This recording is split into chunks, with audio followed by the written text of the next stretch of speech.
Hey Mo, hey PT, ready to do it? Indeed. Let's do it, yeah. Let's do it.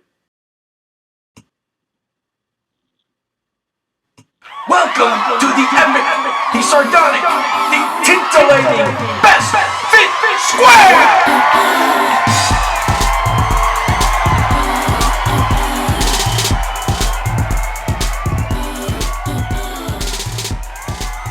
Hey folks, welcome back to Best Fit Square Show. I'm your host, Manuel Ortega.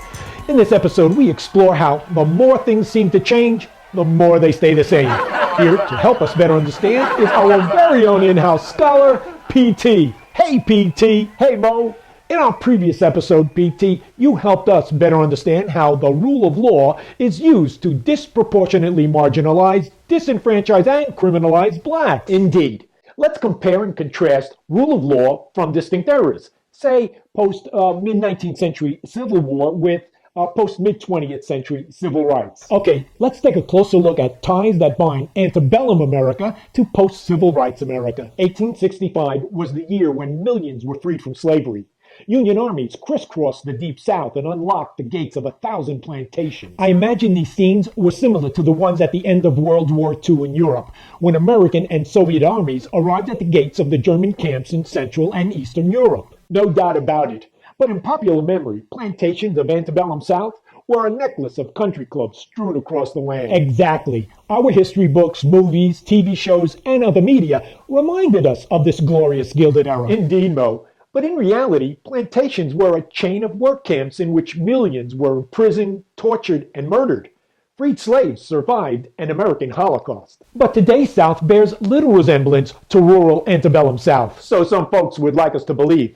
I bet if former slaves and slaveholders could be brought face to face with us, they would not find our world entirely alien. Hey, not everything remembered is useful. Indeed, but more is useful than not. While we may not have millions of African Americans incarcerated on rural plantations today, we do have 3.9 million folks in correctional control through the prison industrial complex, and a disproportionate number of those are African Americans. Hey, but it's no longer illegal to learn to read and write. But we do have public schools within certain zip codes being defunded, disproportionately disenfranchising and marginalizing African American families. Hey, when was the last time you heard that slave patrols were riding down country roads seizing blacks for minor offenses? Oh, you must mean like New York City's stop and frisk policy, or perhaps what happened to Michael Brown, or Walter Scott, or Sandra Bland. Okay, you can stop now. Remember, the first armed police forces formed in the South was assembled to apprehend slaves. Yeah, these slave patrols rode down country lanes to seize people, invariably young African American men who, by reason of their color, were criminalized. But that was the law. Folks needed to be protected. Property needed to be reclaimed. Suspicious folks needed to be reeled in before they could cause harm to property or worse, injury to law-abiding citizens. And deadly force was often used against slaves who resisted being taken into custody. When a suspicious slave was arrested, they were sent to Charleston to a jail called the workhouse, forced into labor for the city to increase its revenues so the city budget could stay in balance. Hey, rule of law and capitalism are hand in glove. Neither would fare well without the other. Indeed, though more like a gloved hand clenched into a fist.